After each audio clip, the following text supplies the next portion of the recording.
The podcast company Sonoro launched in 2020 with a relatively simple thesis that there were very few media companies geared toward the 62 million Latinos within the US. Over the next 4 years, it built out a stable of dozens of podcasts across several formats ranging from serialized nonfiction to personality-led chat shows.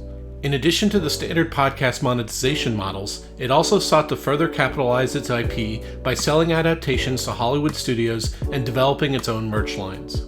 Today, the network generates over 100 million monthly downloads and works with some of the world's biggest Latino creators.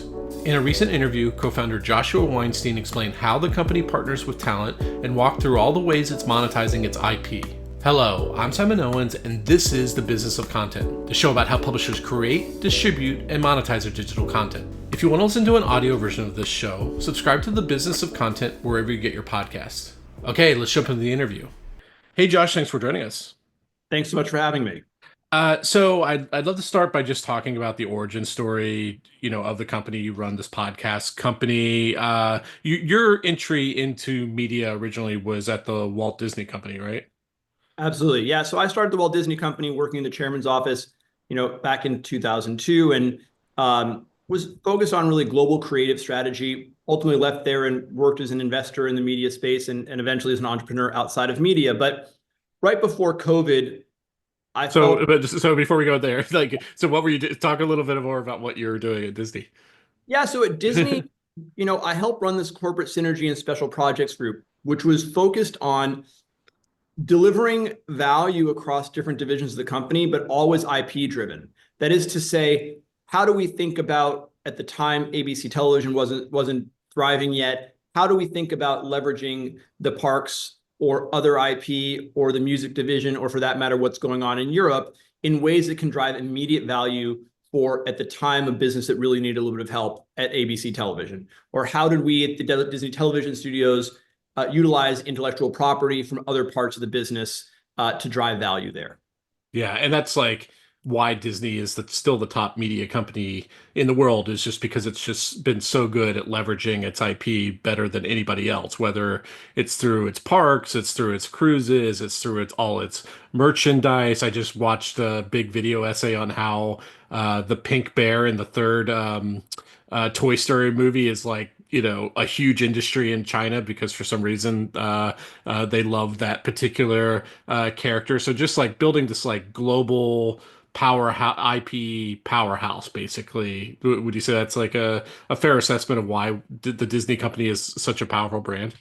Absolutely. And I think that if you kind of double click a little bit into a deeper layer, you have to think about the portfolio of IP that can be exploited in new ways in different contexts, right? In that sense, the Walt Disney Company is not all that reliant on any given piece of IP. And when you zoom out further, the Walt Disney Company, projects in television, in film, in animation, then within the context of the parks and resorts, zoom out further and talk about what the cable business looked like, right? The cable business wasn't just a random assembly of different assets, right? ESPN had a very important place in the lives of every single sports consumer in the Americas, right? So these things were by design, created at a time when there were fewer options from a content perspective for consumers.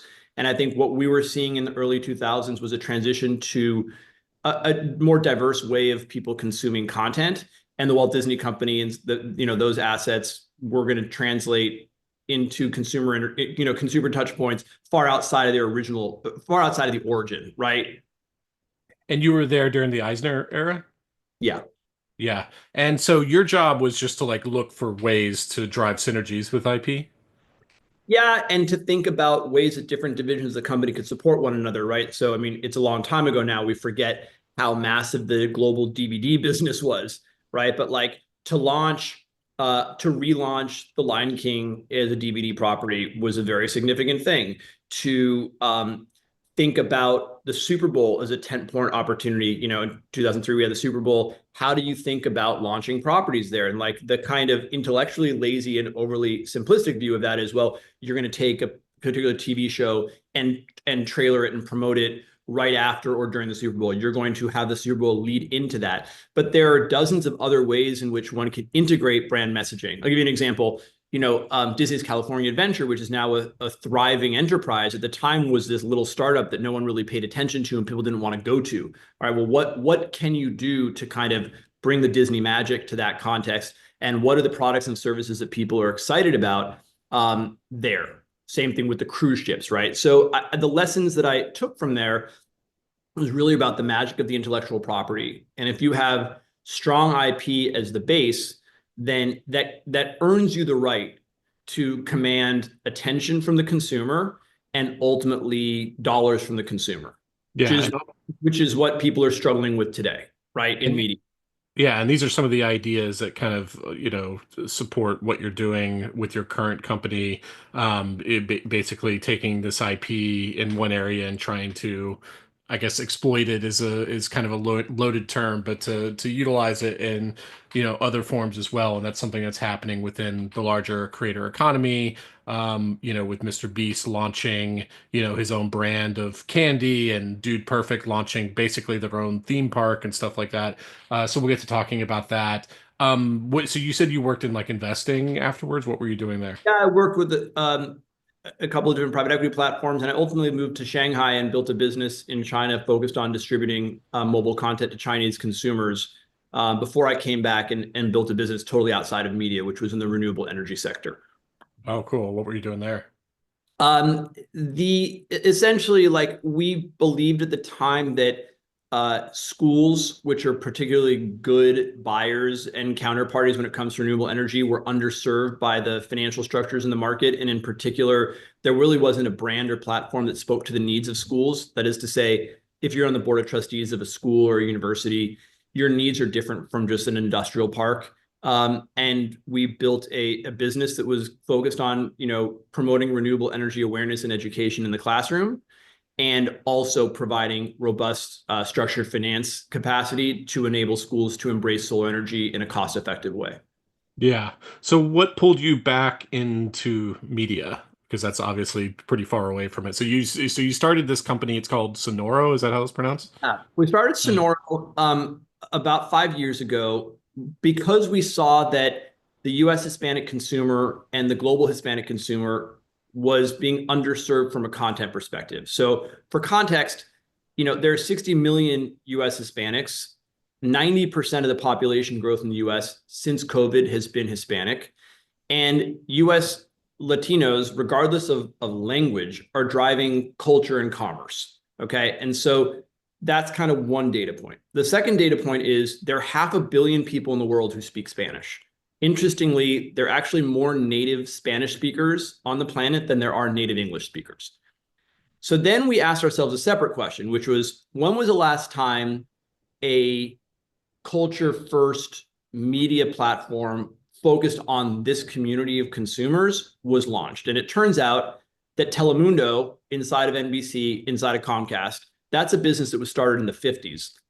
Univision, now part of Televisa, was started in the 60s. So is there any other market as big as this that is so profoundly underserved in terms of innovation and new content formats? And the answer was no. So you kind of nodded to audio. Audio for us, we were always trying to reinvent the media company from the ground up, right? Like, traditional media is in trouble because of the legacy structures that prevent them from developing IP and exploiting IP in a more entrepreneurial way. That's what happens because there was a moment in time when, to be in media, you had to own satellite dishes, or to be in media, you'd have to have enough money to trench and to build cable, or you'd have to have a lot of time, energy, and money and connections to get FCC licenses or whatever it would be. Audio for us was a way to inexpensively and rapidly test ideas. And our thesis was that, like, for the amount of money that we used to spend at Disney on one television pilot, we could probably develop 30 or 40 different ideas in audio, try them, test them, and let the tribe speak, if you will, in terms of where that was going, and partner with creators to realize those ideas, right? In other words, like, it wasn't about internal development. It was about being the partner of choice for creative people on both sides of the border who wanted to create new IP or to tell stories in new ways. So you launched this in 2020. A lot of entrepreneurs that I've had on this show launched in 2020. Obviously, it was during the pandemic. A lot of people either, had some free time on their hands or happened to be laid off from their jobs at that point, whatever. Like, was that timing coincidental, or was there something like you haven't talked about your co-founders yet? Like, what was happening at that time to where this was the perfect time for you and the others to come together and start this new company? Yeah, so my co-founders and I had been working on this throughout 2019. So it was Okay.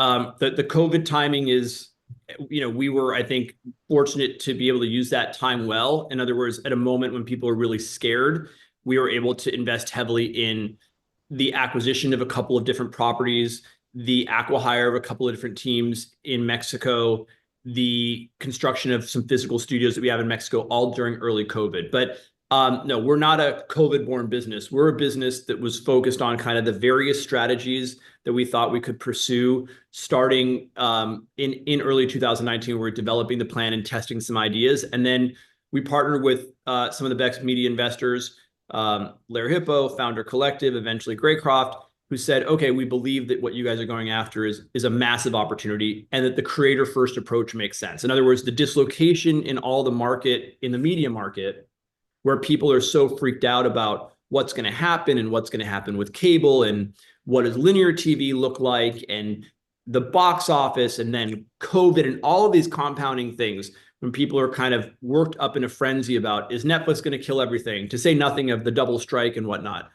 We, I was fortunate to have one co-founder in Mexico who has a background in digital media and operations and could kind of build out the infrastructure so that we could make content in Mexico and exploit it globally and develop creator relationships in Mexico and in the US that could be global in nature. That was one. And then our other co-founder, Camila, our chief content officer, who's in LA, had a background more on the content and storytelling side, who could work with creators to kind of, make their dreams come true. Like, one of our insights was that people who had had some traction in the podcasting market, their dream was not to be podcasters, right? Their dream was to do something else. And so you spoke about Mr. Beast.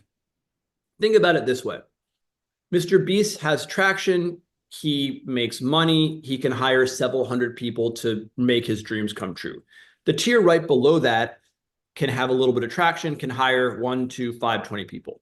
Right below that, there is a universe of creators, the top 1% of creators, not the top 1,000th of 1%, the top 1%, who would benefit from having what we describe as media company as a service, right? So think of the tool sets you used to need at the Walt Disney Company or Warner Discovery. You used to have studio lots and tons of infrastructure and very sophisticated legal and business affairs teams and all this other stuff to help creators make their dreams come true. We, in short order, were able to kind of build this engine, this creator engine, where we said, okay, for example, Simon, what's your big dream? Oh, my big dream is actually to make a graphic novel. Okay, well, let's do this. Let's develop your existing IP, and we're going to help you monetize that. We're going to build the bridge between the big advertisers and your core franchise. You should continue to own that IP. But in addition to that, we want to create new IP with you. Some of that can be in audio. Your dream is a graphic novel. Let's do that as well. How about live events and live experiences? How about consumer products? Let our internal team develop those ideas together with you and make those dreams come true in partnership, not as a service provider, in partnership with you.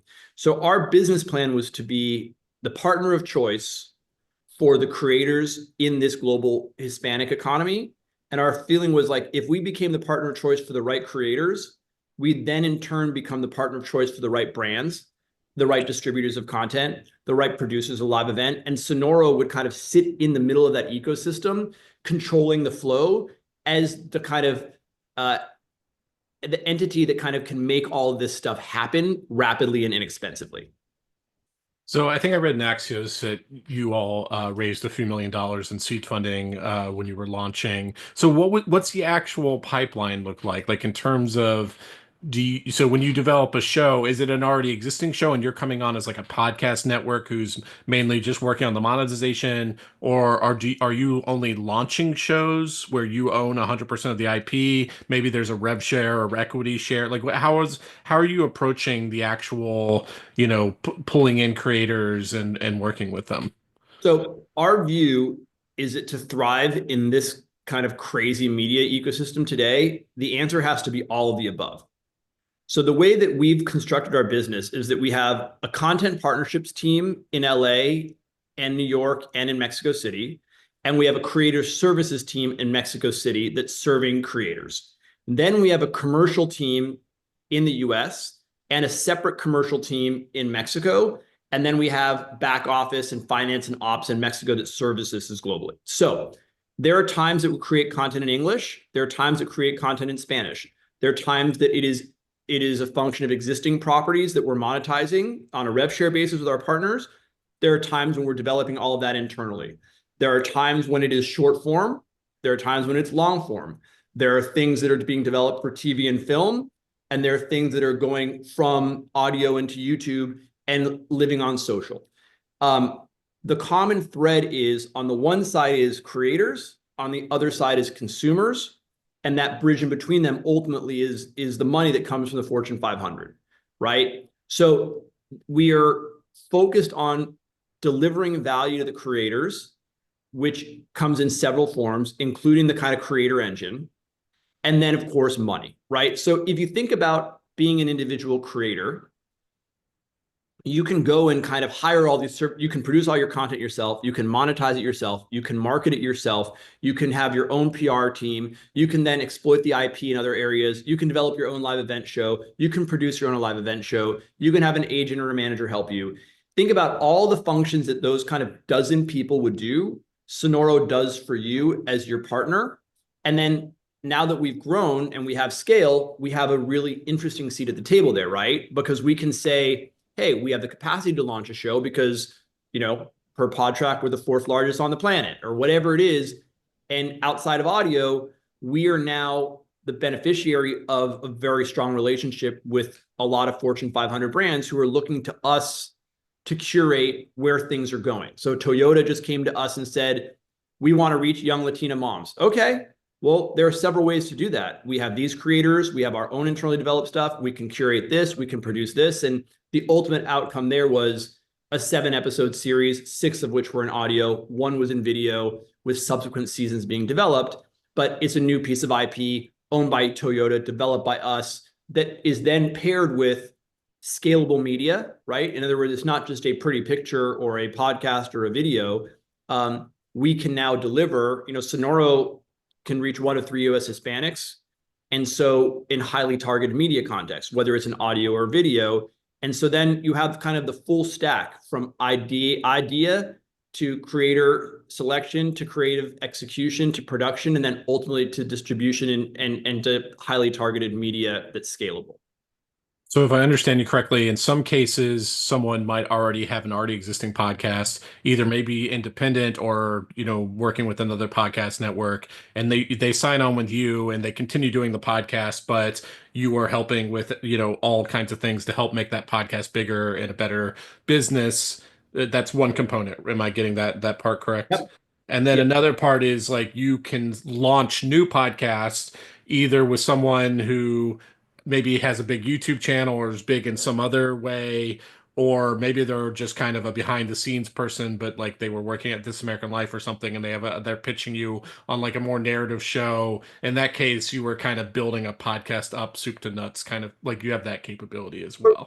We think of them, these are media properties that often have an audio component. So it's not Mhm. like you come with us to make your podcast, right? Mhm. We're building media properties, and going back to kind of your Disney observation, we're building IP that we think is lasting. So to the Mhm. extent that you have a franchise that you've been successful, whether it's a newsletter or a video series or something else on YouTube or a TikTok following, like let us work with you to create a media property that we either can help you monetize or that will co-own, co-develop and co-own with you. So our model is really focused on the development of creative assets that we can own or co-own with partners. And secondarily, kind of building that bridge again between the Fortune 500 and the new general market. In other words, like content is a conduit for better serving underserved communities around culture and commerce. And is that creative asset always rooted originally in audio, even if you then sell it to, into something else? But does it always start as a podcast? Initially, for the first few years, we were very focused on everything being audio first. What we've seen now is from the beginning, we've had a video component to a lot of those things. And now we're seeing other ways to create content, other ways for brands to engage with us outside of the audio context. Like increasingly, that's a priority. And so what we're seeing, if you think about the evolution of our model, the evolution of the model is that step one was I'm a brand or an agency. I want to work with this creator or this podcast. Step two is I want to work with this universe of creators who are in partnership with Sonoro. But where we're getting to is to a place where the brand says, actually, what I want is to activate around Sonoro and Sonoro audiences. Now, Sonoro is super serving, for example, digitally savvy Latina moms. That's a very big segment, right? This is not a niche thing. And so then they're coming to us and saying, much the same way that they would to CBS or to NBC Universal, how do you help me? My goal is Latina moms. How do you help me reach those people in an authentic way? Well, the menu of options does include audio, to your point, but it could include branded content. It could include data-driven, targeted media in audio or in video or in CTV or on mobile. It could include other data-driven offerings. It could include brand integration into content in audio or video, but it's anchored around like a certain cultural sensibility, right? It's kind of like I'm in business with Sonoro because I think you can deliver this audience in authentic ways. So if you talk to someone in the industry like 5, 10 years ago about where they thought the industry was going, I think a lot of people thought it was going the route of like serial, of like, Gimlet Media and stuff like that. These like very like polished, narrative, serialized, shows. And it seems like like those still exist, obviously, but the dominant shows are usually more kind of like what we're doing right now, like a chat shows and stuff like that. What's kind of the mix that you're approaching? Because I know you're kind of, and we'll talk about this in a second, but you're packaging IP for shows and selling them to streamers and stuff like that. So I'm guessing there are narrative shows in your mix, but what's the kind of mix between something that's just like a personality led chat show of people sitting around a table talking or something like that versus how are you approaching narrative? Um, I would think of this as a portfolio approach, right? Which is like, you know, at any integrated media company, you have, let's talk about like the old Paramount. You'd have Comedy Central would deliver to you, a daily show, but also some other tentpole stuff, as well as, legacy content that would be in syndication. You would have hard news at 60 Minutes via CBS. You would have more entertaining premium content at Showtime. And you would have CBS linear delivering to you kind of more regular, run of the mill, but very popular sitcoms or whatever. I kind of think of our business similarly in the sense that there's a portfolio. So there is a lot of value and volume associated with highly trafficked chat show content. So for example, 3 of the top 25 shows on the Spotify charts globally are our partners. That's a global, that has nothing to do with Spanish, has nothing to do with multicultural. That's the list where Joe Rogan is number 1. Of those top 25, 3 of them are our partners. In addition to that, of course, we have a universe of scripted and unscripted premium content. So we just won an award for a show called Umo, which was a deep dive into some of the craziness that was happening in some of these Latin American countries. We did a show 2 years ago in partnership with Audible called Tech Heist, which was just like a fun tech heist show. We did a show called Tejana with Stephanie Beatrice, which was take the old formula of a police procedural, but instead of an old white guy with a cowboy hat, it's a really cool early 40s Latina badass, detective in the Texas Rangers. So That's a fiction show? pardon me? That's a fiction show? That's a Like a, fiction. So the okay. audio is audio fiction in English. Yeah. And Okay. again, the portfolio, we have audio Yeah. fiction, we have audio nonfiction, we have English, we have Spanish, we have Mhm. Spanish, we have musicals that were developed. We have a big musical that we launch in English and in Spanish, and that's going very well, and it's being pitched to TV right now.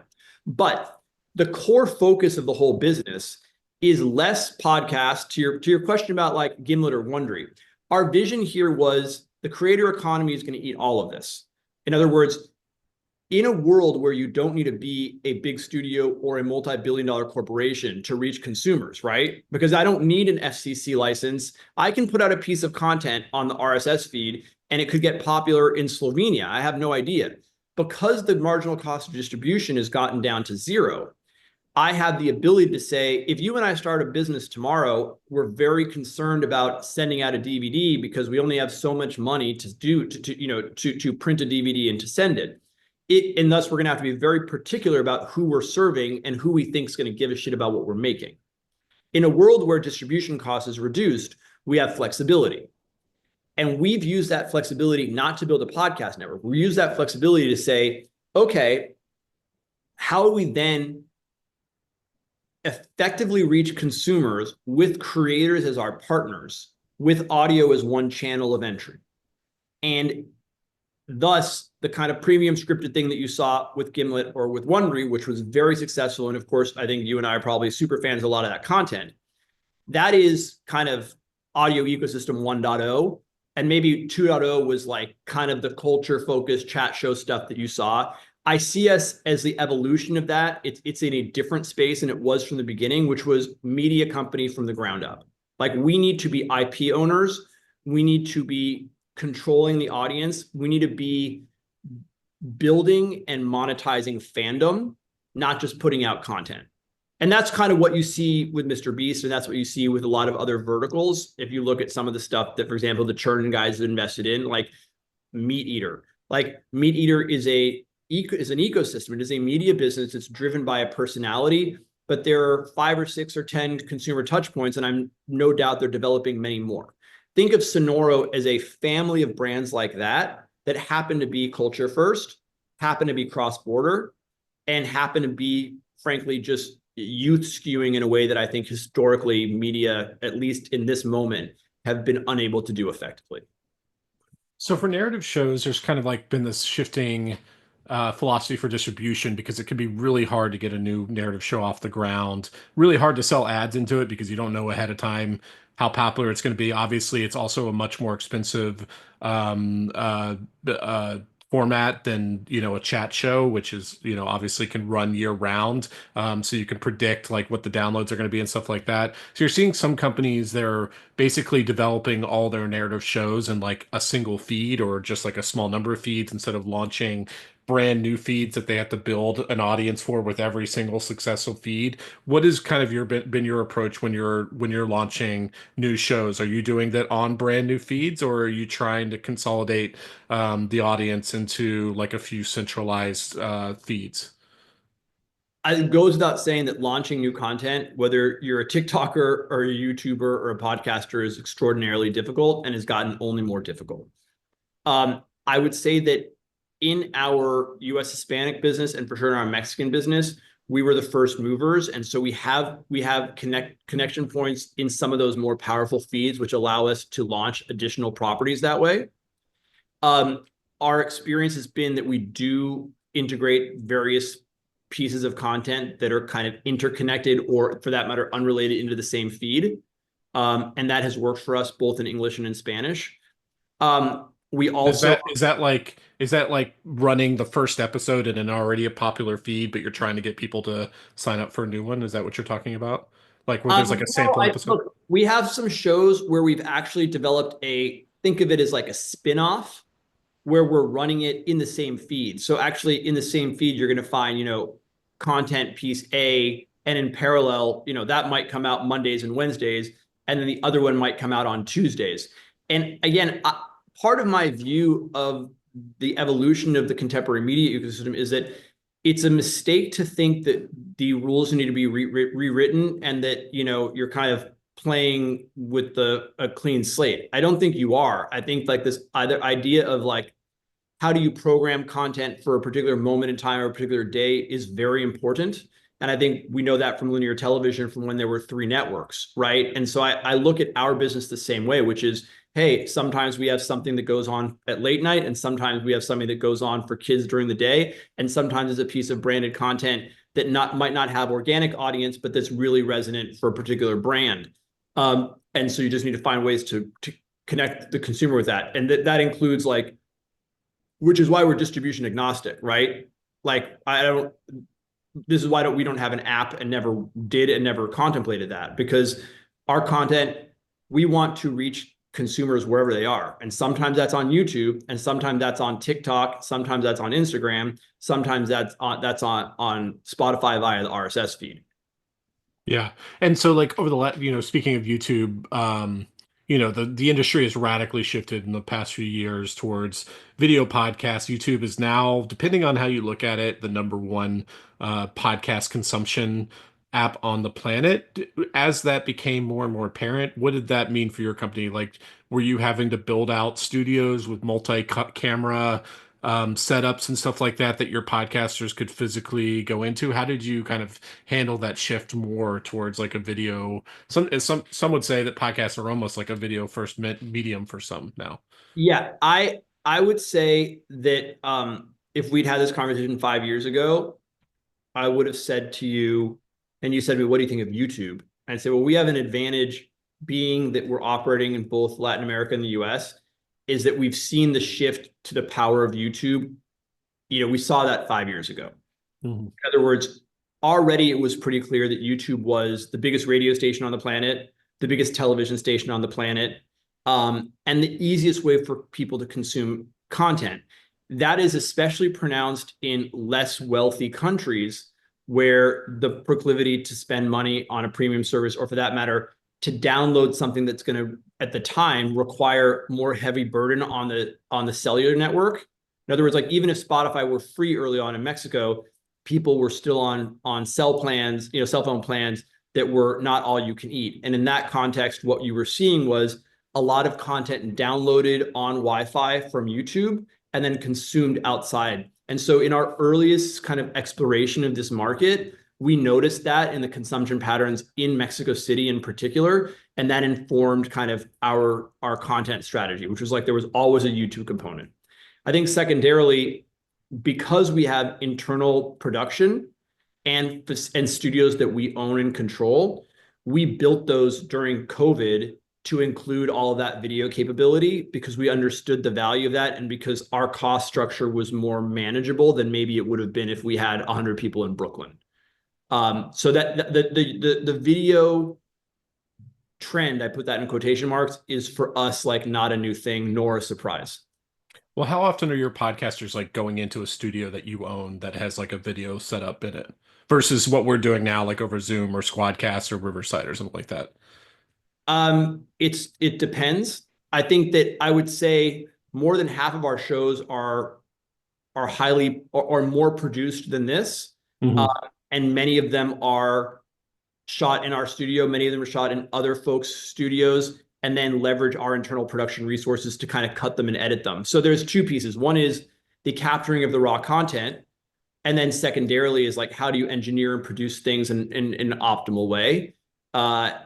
And I think the third thing I would layer on top of that, which I think you're going to see more and more in this industry, is like, why is there not higher touch brand integration into almost every piece of content? We know that like the traditional influencers, and God bless these people who can like take a pair of socks and say, here are these socks, I'm going to put them on and I'm going to make money from that, and that's the end of the piece of content. I think that you're going to see more integrations like that across the consumer media landscape, and obviously video is just another one of those touch points.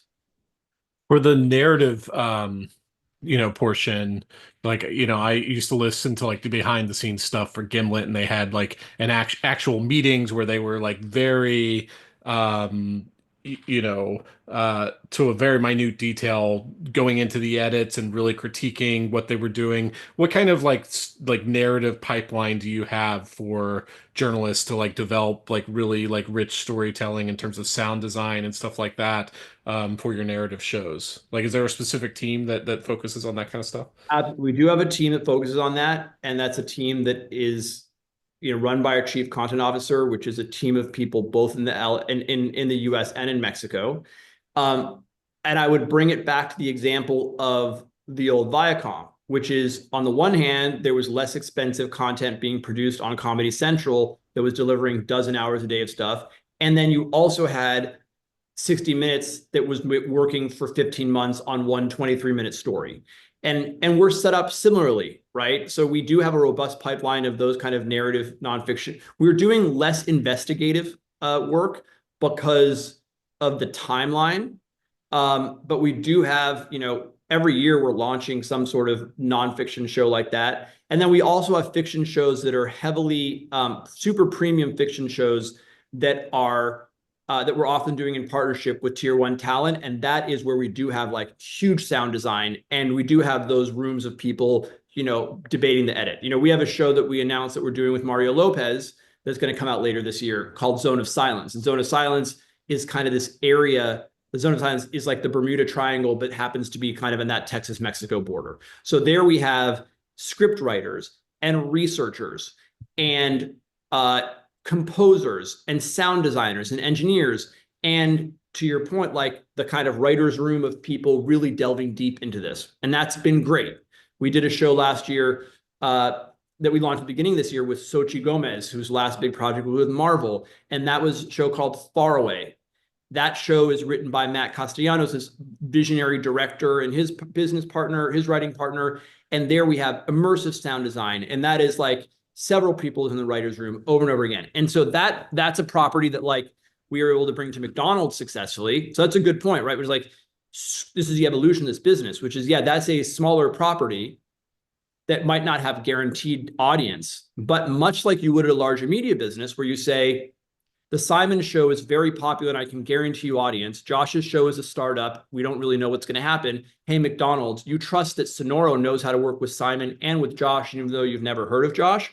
Let us help you build this bridge. Trust us that we have the right creators in our ecosystem. And some of that's going to be long form. Some of it's going to be short form. Some of it's going to be narrative. Some of it's going to be chat. Some of it's going to be video. But what you really want is a Sonoro audience. And trust me that I will deliver it to you, right? So who's responsible for trying to create that pipeline into Hollywood? Because I know you've sold a few shows to like Netflix and stuff like that. Can you talk a little bit about like what that process is in terms of packaging these shows and trying to pitch them, pitch the IP to be expanded? Yeah, so we work closely with UTA, who's also a small investor in our business. And we have relationships with managers and creators and talent and lawyers and all that across the spectrum. So I would say there's both a kind of push and a pull there. It's kind of one of the interesting things about this ecosystem. On the one hand, there are pieces of IP that we've identified as especially compelling, and we take those out and package them with our talent partners, okay? So we go with an actor or a producer or a writer, and then our content team goes and works with UTA to go and pitch that out. On the other side of the spectrum, equally important is that, again, the democratization of the consumption of content is such that any random person could listen to a show, a hit or not a hit, and pretty easily find us, right? 40 years ago, if you found difficult to grab manuscript of an unpublished book and wanted to turn that into a movie, if you were sitting in DC and were not connected to the right lawyers or agents, like good luck.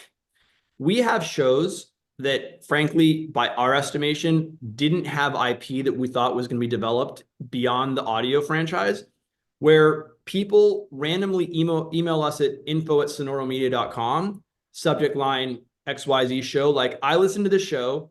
I love this show. I'm a junior development exec at such and such studio. Can we do something together? And these are shows that if you'd said to me, like, of your top 30 shows for IP development, these wouldn't even been on the list. So we've had, I would say, half a dozen that fit in that category of inbound, either from studios or from agents that are kind of cooking now. Now, the double strike, we're a young company in Hollywood terms, right? And the double strike obviously delayed that, but I'm excited about the stuff that we have coming on that TV and film pipeline. And again, some of it's in English, some of it's in Spanish, some of it will be for US audiences, some will be for Latin American audiences, some will be for both. How hands-on are you trying to be in the production of this IP once it kind of leaves and is taken up by these streamers? Like, are you allowing them to just kind of produce it on their own, or are you trying to get it so that you are basically the cooks in the kitchen while it's being made? Um, like with almost everything else in our business, it's a portfolio approach, right? So Mhm. there are a few things, and let's be honest here, right? There's some streamers and some other partners who want nothing to do with the IP owner and they want to license it, and that's fine. And then there are other things where we're much more heavily involved. So one of the lessons we took from studying how other people were approaching this was that if you're too heavily reliant on a particular piece of IP being developed at a super high price point in the US, that's just a crapshoot. And so we've said we want to have a more diversified risk. So some of it is high budget, low budget, English, Spanish, TV, film, US, Mexico, LATAM. And so there are certain buckets there where we have like earned our right to sit at the table in a different way. But I would emphasize that like this is everything we're talking about here is the cherry on top of our creator economy business. In other words, the problem with I think some of the earlier, if you're entirely reliant on narrative fiction or narrative nonfiction as a driver of the economics of your business, and you have US cost structure, I don't believe that these businesses are sustainable, which is why almost all these companies either are going or have gone out of business. What we realized early on was this, and I would say that going back to my Viacom analogy, if all you have is 60 minutes without the CBS broadcast network and without the cable network and without everybody else involved, it's unsustainable, right? You have to have this family of interconnected things. You have to have the brand dollars. You have to have the scale. And that's, I don't think that we're any different from them in that sense. What are other ways that you can help your creators exploit their IP and their personal brands other than selling TV shows? Like we talked about Mr. Beast with he has his chocolate brand Feastables. You got Logan Paul and KSI with Prime energy drinks. Emma Chamberlain with Chamberlain Coffee. Are you developing any other kinds of products and stuff like that with your partners? Absolutely. We're now, this year, we'll have our fourth run of limited edition craft beer that we're doing with one of our creators. I mentioned the graphic novel that we developed with one of our creators that was a hit graphic novel and now being developed for TV. We have a series of tarot cards, kind of like games like that we've done. We have another series of kind of physical goods that are tied to the wellness community, right? Kind of like mindfulness and wellness cards around that. We, of course, have a lot of other traditional merch that we've been successful with. We've had live immersive experiences. So we have 3 different contexts in which we've actually activated around brands with our creators. We did Didi, which is, a big company in the transportation, but also in the financing space in Mexico last year. We did this immersive haunted experience that was like a joke playing on the idea of like all the fine print in a credit card application. And it was like the house of horror of all the credit card fine print. And we had 10,000 people there experiencing this, which was then a companion to a bunch of other IP that we developed. And so, yes, this is a broad range of products and services that we're developing and co-own with these creators by necessity. Again, I think that when everybody says the media ecosystem's broken and you can't make money in media, the answer is you have to be humble.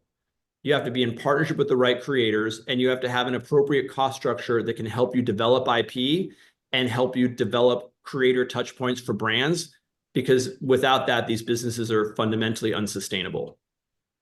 Do you think there's an opportunity for a subscription model? Like you said, you don't want to have your own app, but obviously Wondery Plus comes to mind. But I know a lot of smaller podcast networks, they work with their podcasters that like run their Patreon accounts and stuff like that, and and those podcasters generate a significant amount of their revenue through direct subscriptions and stuff like that. Do you offer anything like that, or is there anything in the pipeline to try to do something like that?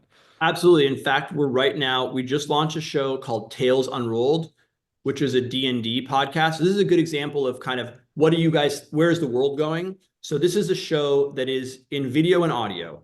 It's in English, but with a multicultural talent pool. It drafts off D&D, which of course is a big franchise. It has existing creators with whom we co-own the IP who have 10 million plus followers on social, and also includes, to your point, a robust Patreon component, and then also a lot of social activation. And in time, we think live events and experience and other consumer goods. So that's a good example of like, it's kind of the opposite of a narrative nonfiction podcast, right? It's like, it's existing IP, but we're making it our own. It's in English, but there's a little bit of Latinidad and culture. It's a youth-oriented thing, but it's an older brand. It is women and men recording in a studio in English, but it's in the LA, and it also has a Patreon component, and it has a fandom component. And more than that, like, I think it reflects our view that like to win in this game, you just have to be experimenting. Our goal as a business is to reduce the cost of experimentation such that we can activate with creators in really interesting ways and ultimately deliver audiences for the brands in ways they'd not really conceived of them being able to connect. Like, So, in other, sorry. go ahead. I was gonna just riff, but keep on if you had something else. No, my point is that the old models don't work. Yeah. Like, if you're trying to reach young people on linear TV, like, you might as well flush the money down the toilet. They're not there. And so what you have to do is put a line in the sand and say, like, if we like, I'm not telling you that definitively our D&D franchise Tales Unrolled is going to be the biggest thing since sliced bread. What I'm saying is, like, for my money, I think that the way to, if I'm State Farm or if I'm T-Mobile, T-Mobile's business without young, digitally savvy US Hispanics will be gone in the next decade. That is where all the consumer spend is. $3.7 trillion of spend is coming from US Hispanics. They would be a top five, economy globally. If you cannot convince those people to buy a Toyota minivan or to be T-Mobile subscribers, your business is going to go bankrupt. And I don't think you're going to find them on MTV or linear TV or on some news website. So what our view is, the formula, secret sauce that's not so secret, as you nodded to the Mr. Beast of the world, the formula is content that's worth people's time, content that's available to people in the shapes and sizes that they want to consume at the moment they want to consume it, content that respects that people have different consumption patterns, sometimes in video, sometimes in audio, sometimes for 2 minutes, sometimes for 2 hours, and also content and creators that allow you to deepen that relationship. I think what we've seen is when people want a deeper relationship, I mean, go to a live event right now, go to a concert and see the line of people buying $125 hoodies.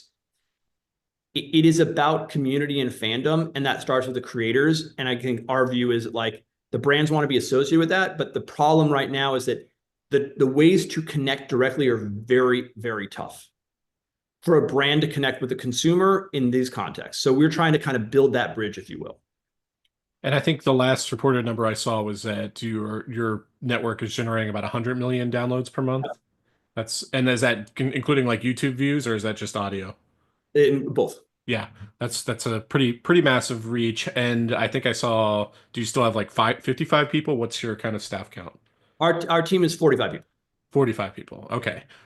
Cool. Well, Josh, those were all the questions I have for you. Where can people find you online?